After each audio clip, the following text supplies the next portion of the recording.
sembahlah oleh kalian Allah, malakum min ilahin ghairuh, yang tidak ada bagi kalian Tuhan selain Allah.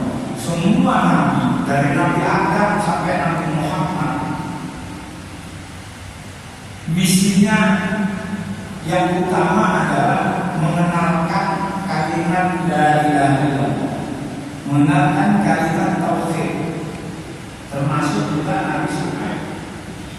Kenapa? Karena umatnya menyembah berhala, menyembah patung, menyembah berhala. Maka kalimat tauhid ini disampaikan oleh Nabi Shu'aib kepada umatnya. Qad ja'atkum bayyinatun min rabbikum, sungguh telah datang kepada kalian bukti-bukti yang nyata dari Tuhan kalian.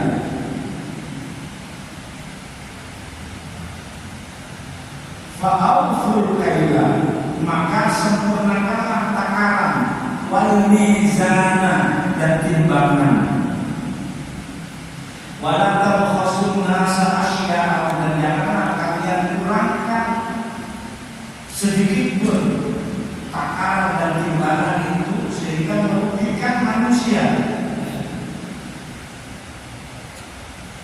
Wala tufsidu fil ardi, dan janganlah kalian membuat kerusakan di bumi ba'da islahiha, sesudah Tuhan telah memperbaikinya.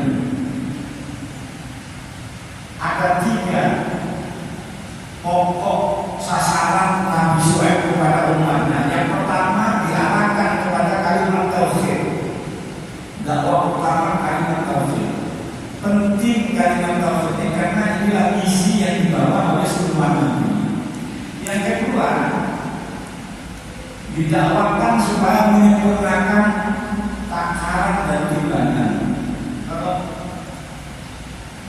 takaran itu biasanya memakai setempat, kemudian ukurannya itu tidak pakai kilo. Tapi kalau mizan timbangan itu memakai satuan kilogram, itu beda. Dulu mungkin timbangan tidak pakai ada, sehingga yang dipakai adalah takaran. Kenapa ini penting? Karena ini menyangkut perekonomian masyarakat. Kalau satu kaum atau pasar katakanlah timbangannya sudah tidak beres, maka orang takut belanja di pasar.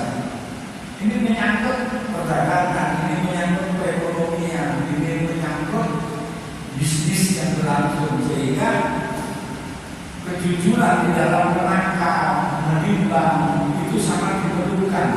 Karena kalau enggak akan terjadi kecurangan dan itu merusak perekonomian yang ada. Misalnya satu pasar terkenal timbangannya nggak beres, kita tidak mau pasar itu juga rasa tidak nyaman karena nggak beres.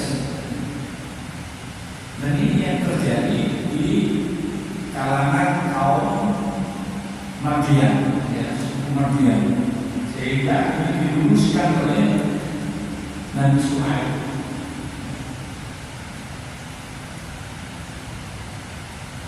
Yang ketiga, sasarannya adalah karena suku Madian ini kerjanya duduk-duduk di pinggir jalan, lalu mengganggu orang lewat. Kalau perlu barangnya diambil, bisa menyambut, bisa merampok. Maka diingatkan oleh Nabi Shu'aib, wala tufsidu fil ardi ba'da islahiha, jangan kalian merusak dengan duduk-duduk di bumi sesudah bumi itu diperbaiki oleh Tuhan. Sudah aturan-aturan ditekankan, sopan santun ditekankan, jangan dirusak lagi. Zalikum khairul lakum, yang demikian itu lebih baik bagi kalian in kuntum mu'minin, jika kalian orang-orang yang mukmin. Wala taqumu bi kulli siratin tu'iduna, ini lebih jelas lagi. Janganlah kalian duduk-duduk di tiap-tiap jalan tu'iduna, untuk menakut-nakuti manusia, kota sehubungan, dan menghalang-halangi sabilillahi, dari jalan Allah, man amana bihi, orang yang beriman kepada Allah. Fatabuna bil wajah, dan kalian menginginkan supaya mereka jalannya menjadi baik.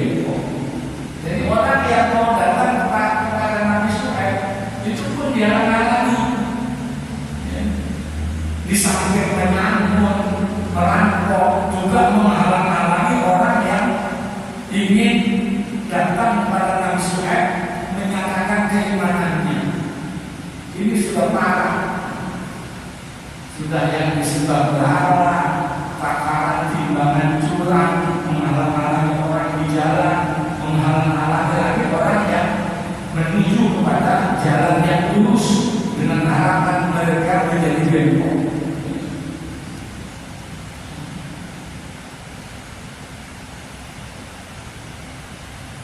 Wadhkuru in kuntum qalilan, ingatlah ketika golongan kalian masih kecil. Ini kan bekas suku-suku sana, bekas sisa-sisa sukunya Nabi Lut.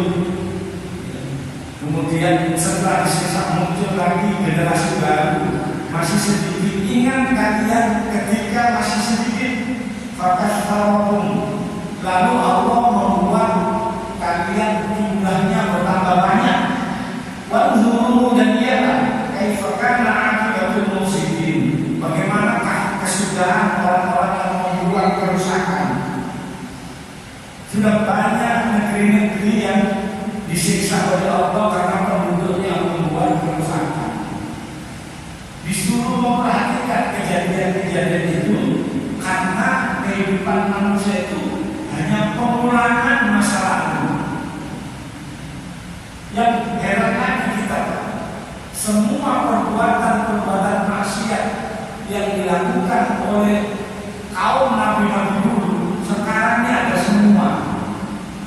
Timbangan takaran, bapak sama periksa, masuk aja ke pasar, kebanyakan orang jualan itu timbangannya itu gak diangkat, pemberatnya pasti ditaruh situ.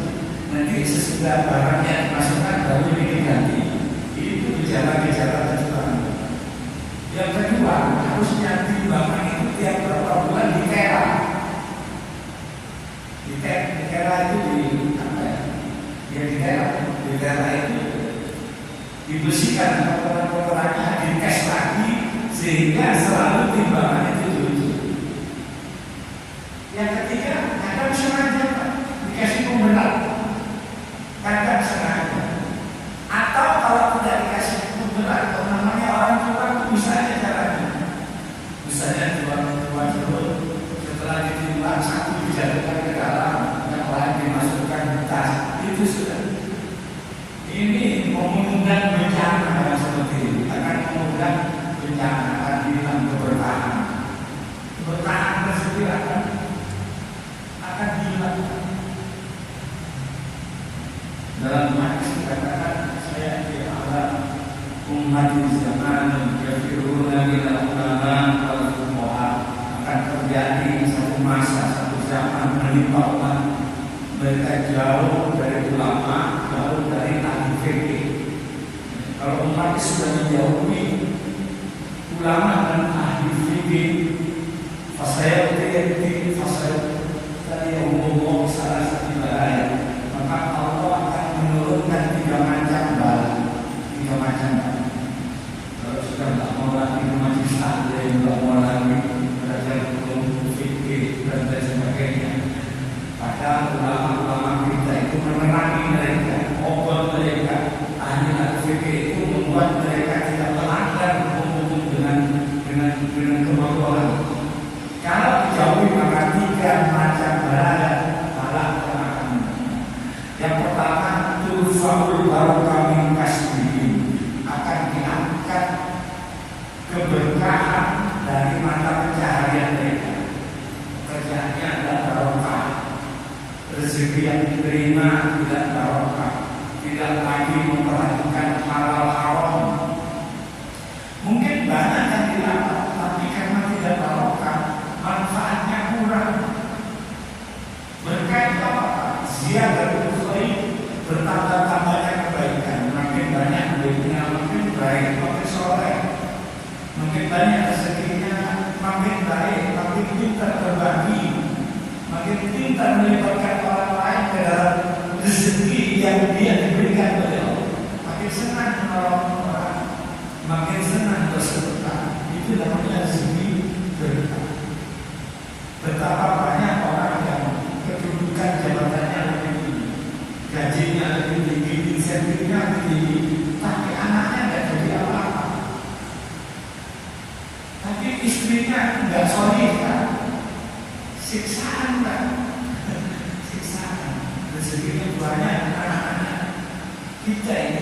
namanya orang tua, kalau sudah tua itu hanya ingin lihat kesuksesan anak.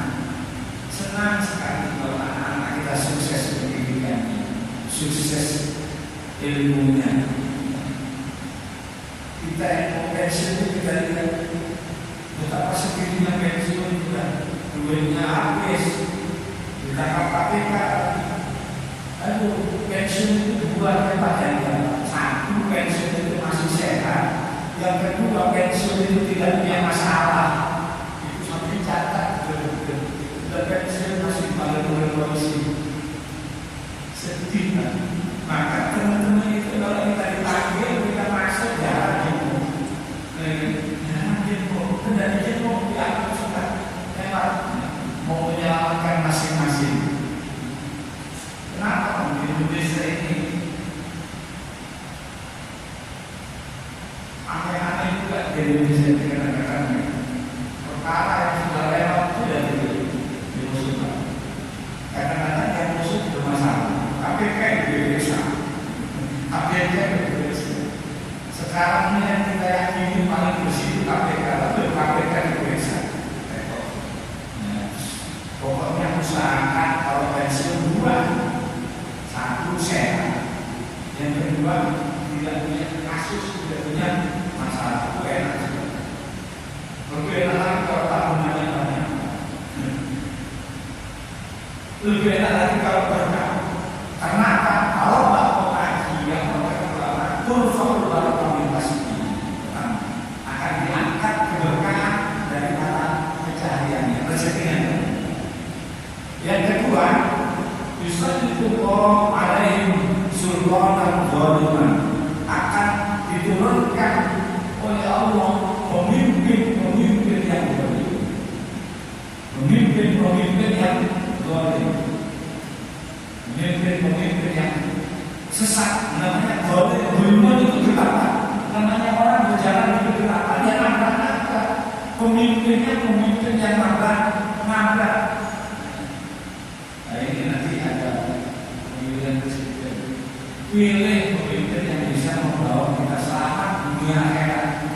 Di dunianya selamat, di akhiratnya selamat. Dan saya tidak sedang berkampanye. Sampai tahu sendiri mana yang terbaik. Silahkan saja. Yang kedua, tidak usah ikut-ikutan mengumpat,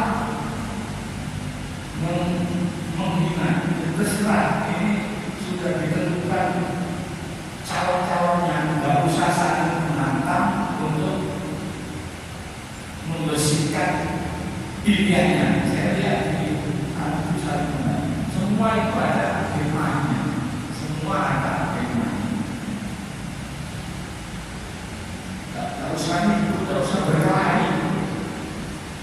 Mereka jadi presiden sampai nggak ada apa-apa.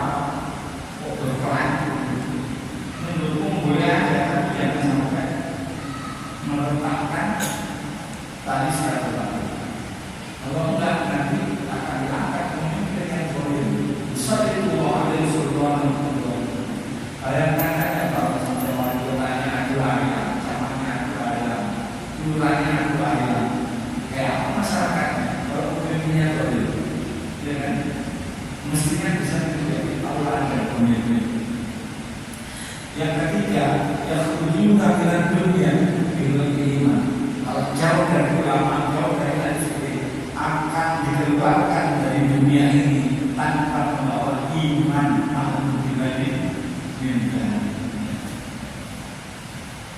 Walqulub ilkuntum qalilan, ingatlah ketika kalian sedikit, fakasarakum, maka Allah menjadikan kalian banyak. Wanzuru, dan lihatlah kaifakana akibatul muslimin. Lihatlah akibat dari orang-orang yang berbuat kerusakan, dihancurkan oleh Allah, diazab oleh Allah. Lihat bagaimana kaumnya Nabi Lut dihantam dengan batu yang ditandai. Bagaimana kaumnya Nabi Soleh, bagaimana kaumnya Nabi Hud, semuanya dihancurkan oleh Allah. Baik karena ta'ifatun minkum amanu, dan jika ada segolongan kalian itu yang beriman, bila diusirtuti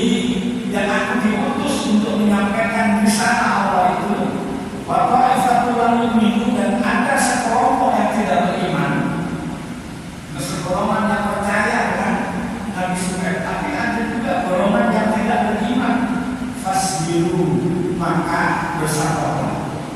Hatta ya Allah bainana, sehingga Allah memutuskan di antara kita.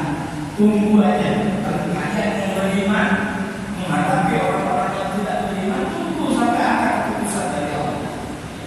Wallahu khairul hakimin, dan Allah itu adalah sebaik-baik hakim, sebaik-baik hakim. Orang malam yang wastakbaru min qaumi, berkatalah pemuka kaum Syuaib. Al-Malak, saya ceritakan lagi, Al-Malak itu biasanya dompleng di kekuasaan.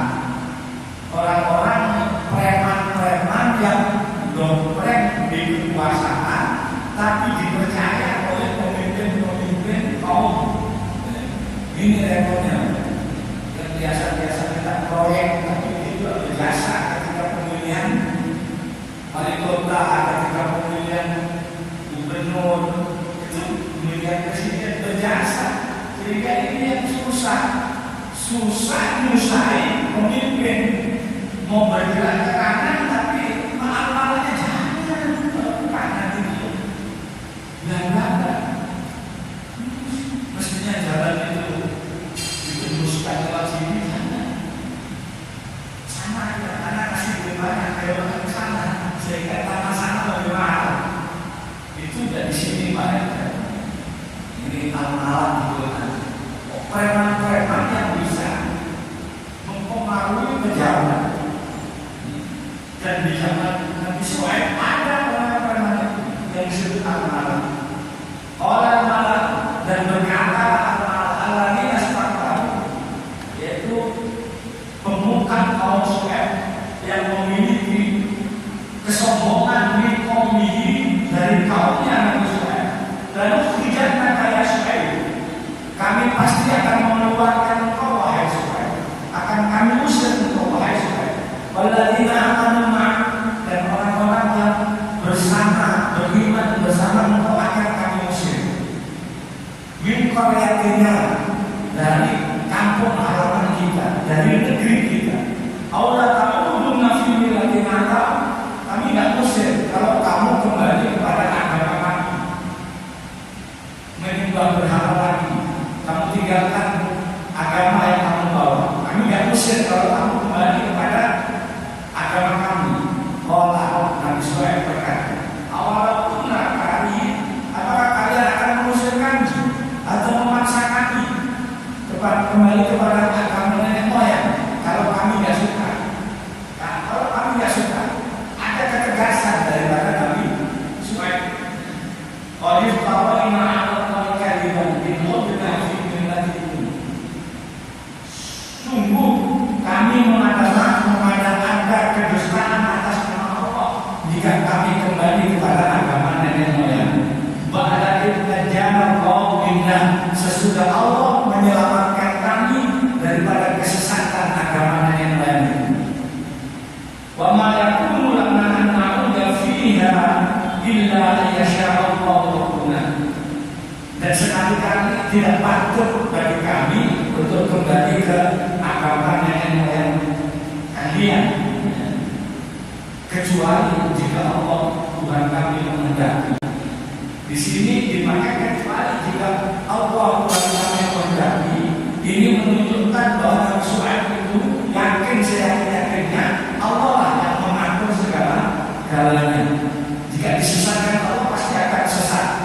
Jika diberi petunjuk oleh Allah pasti mendapatkan petunjuk. Kami bertekad tidak akan kembali ke agama kalian kecuali jika Allah menghendaki yang lain. Wasi'allahu kulla syai'in ilma, pengetahuan Tuhan kami meliputi segala-galanya. Ala Allah tawakkalna, yang pada Allah kami bertawakal. Rabbana ftah bainana, Tuhan Tuhan kami, berilah keputusan antara kami, wabaina qaumina, dan kaum kami, bil haqqi, dengan hak, wa anta khairul fatihin, dan engkau adalah sebaik-baik pemberi keputusan. Waqala al-mala'u alladziina kafaru min qaumihi, dan berkatalah al-malak, yaitu orang kafir dari kaumnya, la in taba'tum Syuaiban, Innakum idzal khasirun. Wahai pengikut Syuaib, sesungguhnya kalau kalian mengikuti Syuaib, kalian adalah benar-benar orang yang rugi. Jadi yang dipengaruhi bukan Nabi Syuaib, tapi kaumnya, pengikutnya kalian ikut Syuaib, rugi kalian. Jadi Nabi Syuaib ditantang, pengikutnya pun ditantang. Maka kami siksalah mereka dengan gempa. Fasbahu maka jadilah mereka fidari yazimin, mayat-mayat yang bergelimpangan di dalam rumah mereka. Jadi ketika mereka mau menyakiti Nabi Syuaib, maka Allah turunkan bala.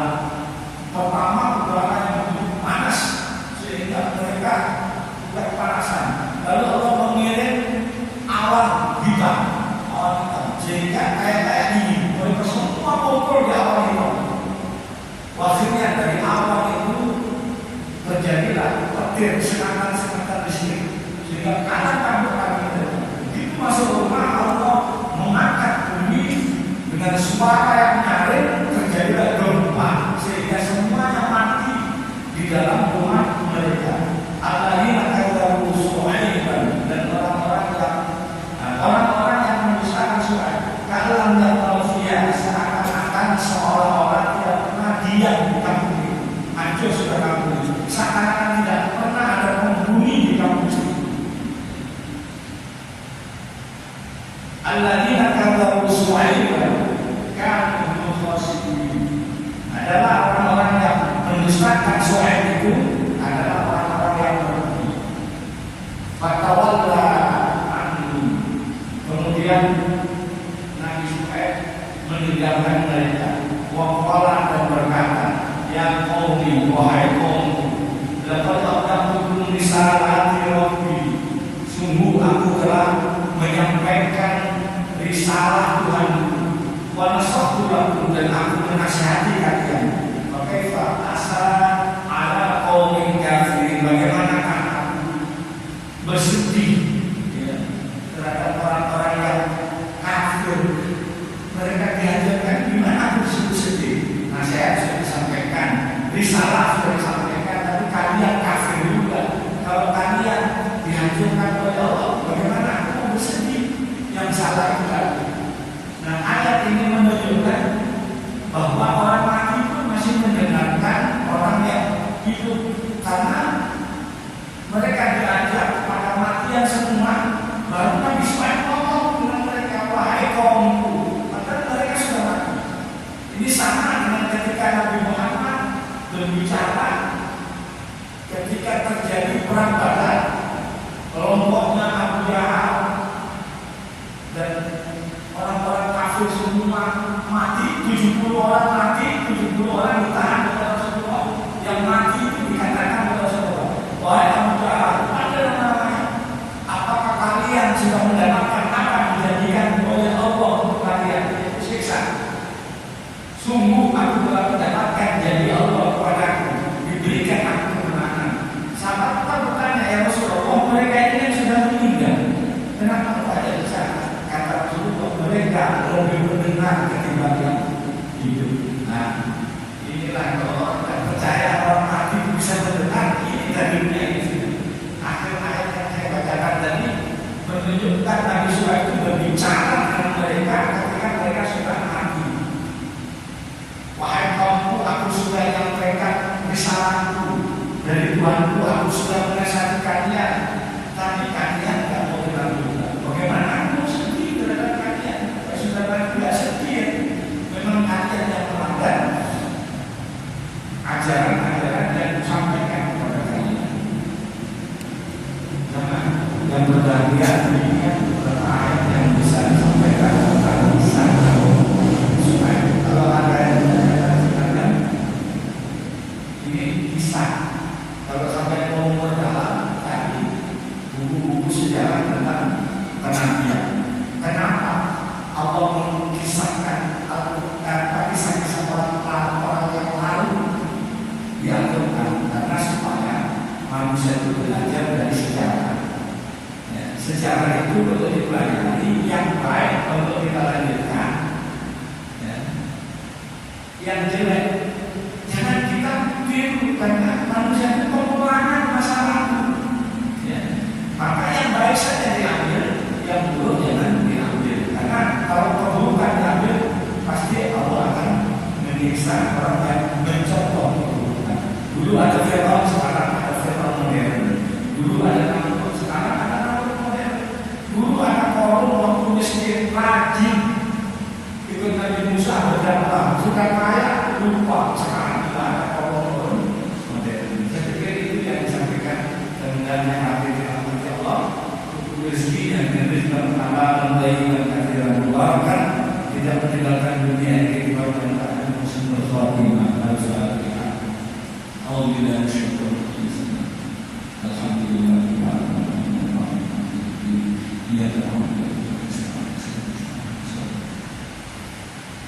Amin ya rabbal alamin. Allahumma shalli ala sayyidina Muhammad wa ala ali sayyidina Muhammad. Alhamdulillah rabbil alamin. Allahumma anfa'na bima 'allamtana wa 'allimna ma yanfa'una wa zidna ilman nafi'an warzuqna fahma. Allahumma inna nas'aluka akhlaqan nabiyyin wa hifdzal lisanin wa Robin, Rabbana fil lana dhunubana wa liwalidayna warhamna kama rabbawna shighara. Rabbana atina fid dunya hasanatan wa fil akhirati hasanatan wa qina adzabannar. Subhana rabbina rabbil izzati amma yasifun wa salamun alal mursalin walhamdulillahi rabbil alamin. Wallahu a'lam bissawab. Assalamualaikum warahmatullahi wabarakatuh. Waalaikumsalam warahmatullahi wabarakatuh. Allah ya Nabi salam alaika ya Rasul salam alaika ya Habib salam alaika salawatullah alaika ya Nabi salam alaika ya Rasul salam alaika ya Habib salam alaika salawatullah alaika sallallahu ala Muhammad sallallahu alaihi wasallam sallallahu ala Muhammad ya Rabbi salli wa sallim wa minkum